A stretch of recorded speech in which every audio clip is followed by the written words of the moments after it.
The presbytery area of the Cathedral of St. Mary of the Assumption and St. John the Baptist is rich in works of considerable artistic value, starting with the splendid floor mosaics.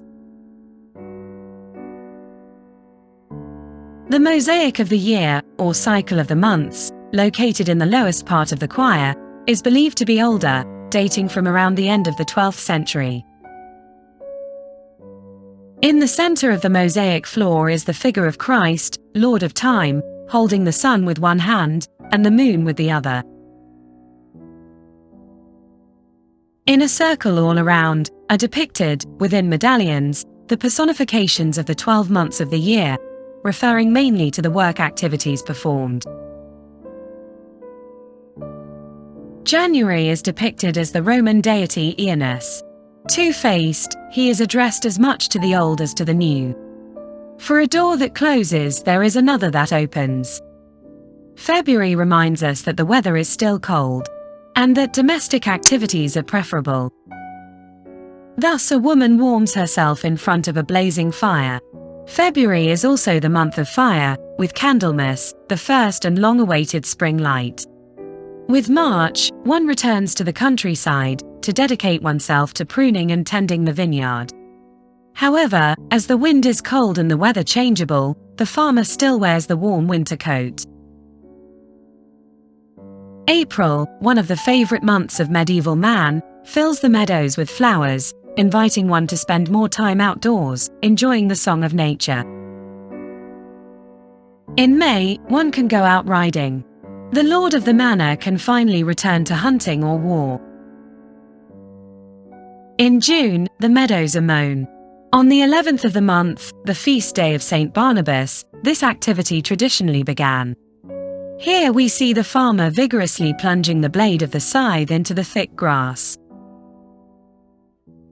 In July, work in the fields continues, and the farmer composes the faggots.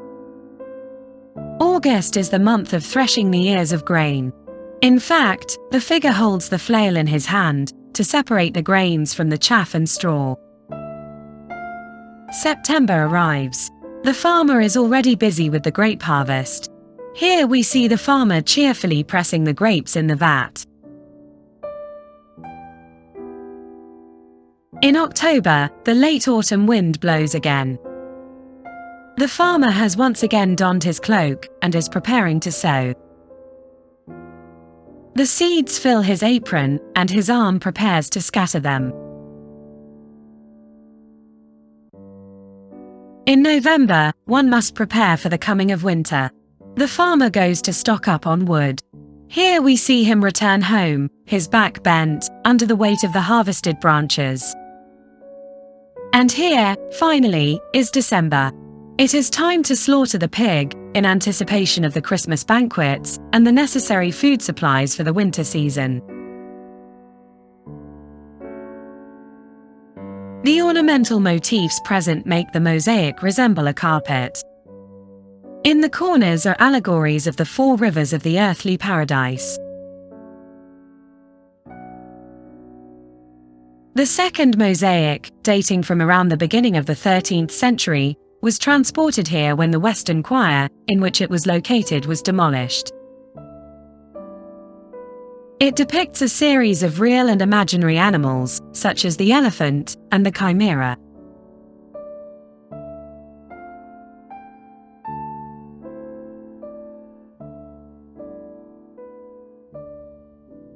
There are also allegories of two of the four rivers of paradise on earth.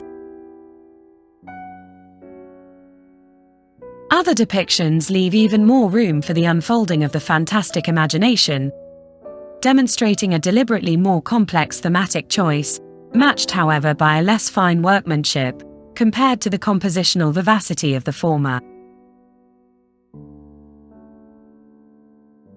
Above the 15th century vaults, substantial portions of the frescoes that decorated the nave of the original basilica have been preserved. Together with the coeval cycle in the Collegiate Church of St. Ursus, the paintings in the cathedral constitute one of the most extensive testimonies of early medieval painting, and make Aosta one of the main centers of Ottonian art in Europe.